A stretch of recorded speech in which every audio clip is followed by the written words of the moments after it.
May 2022 will represent the first examination of the new IB economics syllabus. Understandably, many students are worried about how the papers would be different, particularly most of all are stuck with resources from the old syllabus. Now, here in this video, we will discuss the main differences between the old and the new paper 1 and how to deal with them effectively. So if you think these kinds of videos are useful and you want to know more about IBDP business and economics related topics, click on the subscribe button below to stay updated. Now let's get started. First, you can now be tested from the entire syllabus, and this is one of the major changes, that now you can be tested from the entire syllabus instead of only your microeconomics and macroeconomics. The major challenge here is that no questions currently exist for international economics and development economics since they've never been tested before. So unless you're able to get your hands on some question bank or question with model answers from these topics, I really feel your best bet is to get inspiration from the 8-mark questions of the old paper 2 to get an idea of what actually can be tested.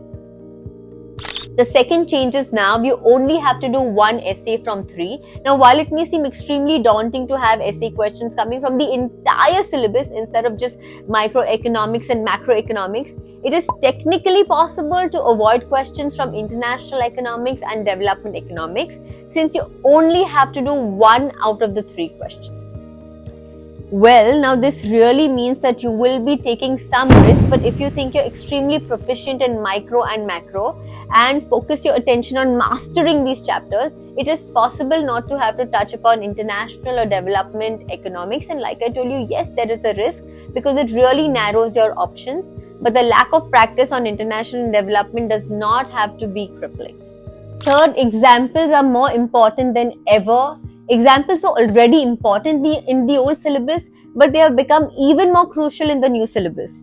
Now, what this means is that as much as possible, essays have to be laced with examples with every economic argument made, preferably backed with some real-world examples. Now, let me give you an example. Particularly for the 15-mark questions, evaluation should be taken in context of real-life issues. Now, perhaps you want to consider that taxes might be preferred for demerit goods such as cigarettes, but less appropriate for goods such as drugs. Now, the strategy here is to go into the exam armed with examples for each major economic concept. But however, when all else fails, fall back on anecdotal evidence that you can observe from your daily life. Not everything has to be a historical event or a news story. So in conclusion, paper 1 is probably the paper with the least amount of changes, and I'm not excessively worried, particularly because you only have to do 1 instead of 3 essay questions.